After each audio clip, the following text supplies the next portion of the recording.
नमस्कार मंडळी, कशात सगळे मजेत ना? मजेत असलंच पाहिजे. तर बघा, अगदी झणझणीत आणि चटपटीत ऐन टायमाला आपल्या मदतीला धावून येणारा आपला घरचा सदस्य म्हणाल तर बोंबील बटाटा. तर आज अशी मस्त चटपटीत अशी बोंबील बटाट्याची भाजी बनवते.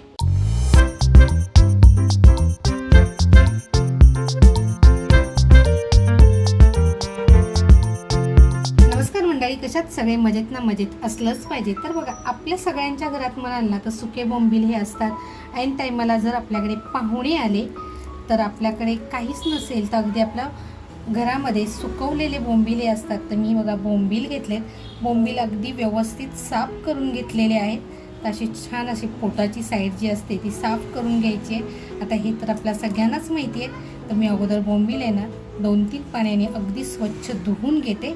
बघा, आपण आहे ना 2-3 पाण्यामध्ये असे छान धुवून घेतलेत. तरी पाणी बघा थोडंसं मळकटच आहे. तर हे सुद्धा आपण छान असं धुवून घेऊया. आता रेसिपीसाठी लागणारं साहित्य म्हणाल ना तर एक टॅमॅटो घेतलाय, एक कांदा घेतलाय, लसूण घेतले, आल्याचा तुकडा घेतलाय, हिरव्या मिरच्या घेतल्यात. आपण सुकी मच्छी बनवतोय तर कोकम घेतले. इकडे आपला घरगुती मसाल्याचीच हळद घेतले. इकडे शलाका ऑल इन वन हा आपला घरगुती मसाला घेतलाय. चवीनुसार मीठ घेतलंय आणि छोटे छोटे बघा बटाटे घेतलेत. जे दम आलूचे बटाटे आहेत ते बटाटा घेतलाय. आणि इकडे घेतलंय आपण तेल. अगोदर ना आपण कांदा कापून घेऊया. अगदी बारीक कांदा कापून घ्यायचा आहे. आपला कांदा पण बघा अगदी छान असा बारीक कापून झालेला आहे. आपला बघा टॅमॅटो सुद्धा अगदी बारीक कापून झालेला आहे. बघा, आपलं बाकी साहित्य आहे ना हे सगळं आपलं रेडी झालेलं आहे. आता फक्त आल्याचा तुकडा, लसूण आणि मिरची आपल्याला ठेचून घ्यायची आहे. ती पण आपण ठेचून घेऊया.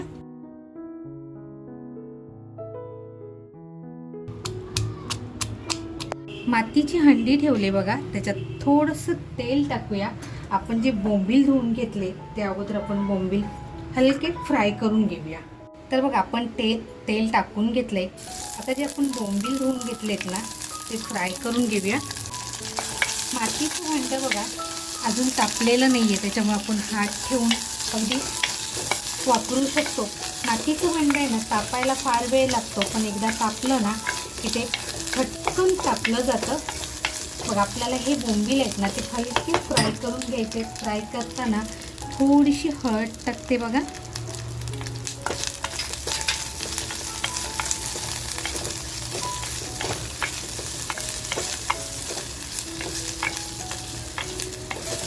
म्हणजे सुक्या मच्छीला जो उग्रस वास असतो ना तो येणार नाही आणि ते लागताना अगदी खमंग लागते.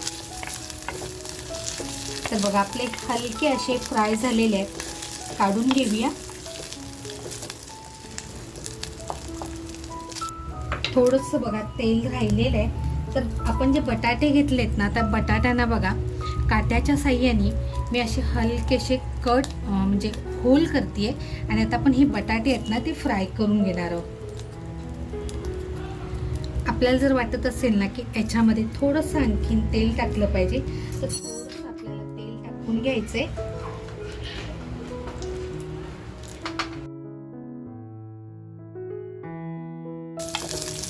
बटाटा बघा आपण कच्चा घेतलेला आहे, त्याच्यामुळे हलकासा फ्राय करून घेतला ना तर तो चवीला सुद्धा छान लागतो आणि पटकन असा शिजलाही जातो.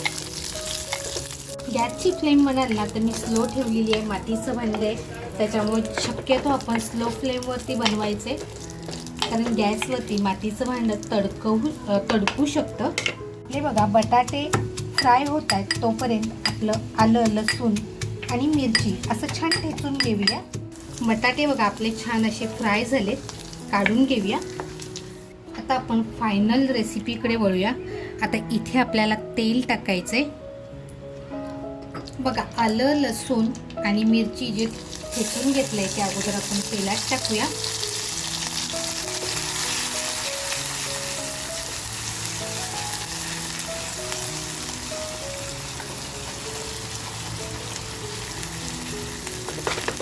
त्याचबरोबर आपण जो कांदा कापून घेतलाय तो कांदा सुद्धा टाकूया.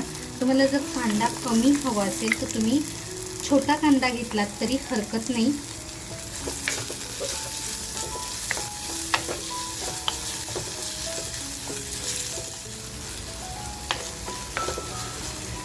कांदा बघा आपला लवकर मऊसर व्हावा म्हणून मीठ टाकते.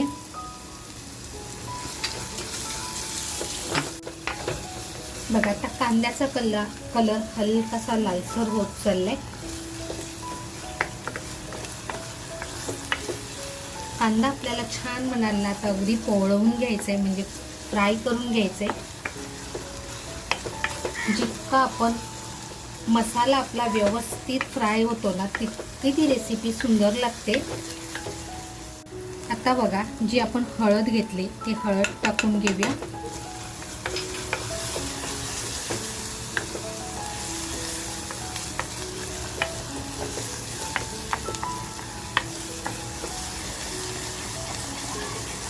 एक एक मसाला आहे ना आपल्याला हळूहळू आपल्याला त्याच्यामध्ये मिक्स करत जायचे, जेणेकरून आहे ना रेसिपीची चव अप्रतिम येते.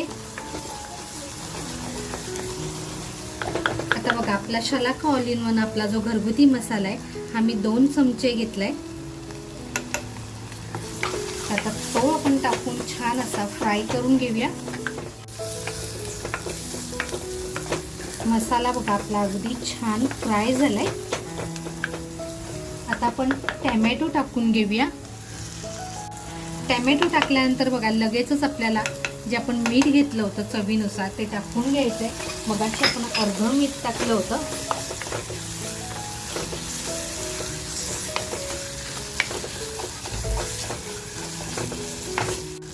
मसाला करपू नये म्हणून बघा थोडी आलं लसूण आणि मिरची मी ठेचलेली ठेवली होती, त्याच्यात मी पाणी टाकलंय आणि हे पाणी आता आपण याच्यामध्ये टाकून घेणार आहोत.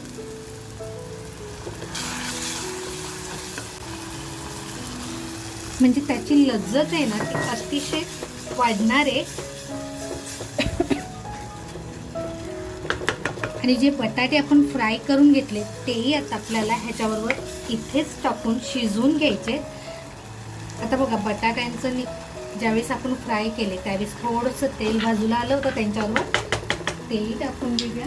आणि असं गॅसची फ्लेम स्लोच आहे आपली, पण अगदी स्लो करून 5 मिनटं बघा आपण फ्राय होऊन देऊया. बघा आता 5 मिनटं झालेली आहेत. झाकण काढून बघूया. हा कलरसुद्धा तुम्ही बघू शकताय. आता बघा आपण टाकलेत ना ते बटाटे आपण फ्राय करून घेतलेत तरी पण ते छान असे शिजले गेले पाहिजेत. आता जे आपण बोंबील फ्राय करून घेतले ते बोंबील आपण टाकून घेऊया.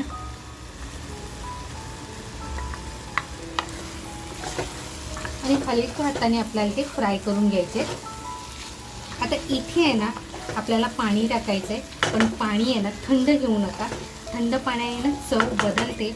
तर मी गरम केले पाणी आणि छान असं गरम पाणी टाकून घेऊया याच्यामध्ये. आणि जितकं पाहिजे ना तितकंच आपल्याला पाणी याच्यामध्ये टाकून घ्यायचे.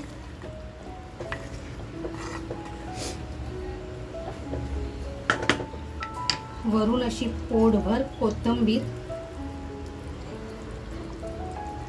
आपण जे कोकम घेतलं होतं ते कोकम टाकून घेऊया. आणि 4 ते 5 मिनिटं छान अशी भाजी आपली शिजून देऊया. बघा आपली भाजी ठेवून आता 7 ते 8 मिनिटं झालेली आहेत. आपण 4 ते 5 मिनिटं अगोदर मी म्हटलं होतं ते आपले बोंबीलसाठी फक्त म्हटलं होतं, पण आपला बटाटा सुद्धा आहे त्याच्यामुळे थोडासा आपला बटाटा शिजण्यासाठी वेळ लागणार होता. म्हणून बघा 7 ते 8 मिनिटं ठेवून झालेली आहेत. आता आपण गॅस बंद करूया. आणि गॅस बंद केल्यानंतर एक 2 ते 3 मिनिटं आपण झाकण लावून छान ठेवून देऊया. मित्रांनो आपण गॅस बंद केलेला आहे. मातीच्या भांड्यात असल्यामुळे बघा अजूनही ते किती छान उकळत आहे. ह्याच्यामध्ये ते असं मस्त शिजणार आहे. तर आपण झाकण लावून एक 2 ते 3 मिनिटं ठेवून देऊया. तर बघा गावरान बेत आहे त्याच्यामुळे मस्त अशी नाचणीची भाकरी म्हणाल ना तर पौष्टिक. आणि बघा 2 ते 3 मिनिटं झालेली आहेत. आपला बोंबील बटाट्याचा कलर सुद्धा तुम्ही बघा किती अप्रतिम आलाय. आता बोंबील बटाटा बघा आपला किती छान तयार झालेला आहे. तर आपला मसाला सुद्धा बघा किती थिक झालेला आहे आणि ग्रेव्ही सुद्धा. आणि त्याचबरोबर आहे ना आपला बोंबील सुद्धा बघा अजिबात कुस्करलेला नाहीये आणि अगदी छान जसाच्या तसा आहे. अगदी तुम्ही बघू शकताय इतका आपला बोंबील व्यवस्थित शिजला पण गेलाय आणि त्याचं गाळसुद्धा झालेला नाही आहे. तर आता आपण एक काढून घेऊया. तर मंडळी, आज अगदी साध्या सोप्या आणि झणझणीत पण चटपटीत असा बनवलेला बोंबील बटाटा ही रेसिपी तुम्हाला कशी वाटली, आवडली असेल तर नक्की एक लाईक करा. आपल्या मित्रपरिवारामध्ये शेअर करायला विसरू नका. चॅनलवर जर कोण नवीन असाल आणि अजूनपर्यंत जर सबस्क्राईब केलेलं नसेल, तुम्हाला जर रेसिपी आवडली असेल तर नक्की सबस्क्राईब करा. मस्त खा आणि स्वस्त राहा. त्याचबरोबर स्वतःची काळजी घ्या. कमेंटमध्ये मला नक्की कळवा तुम्हाला ही रेसिपी कशी वाटली. थँक्यू.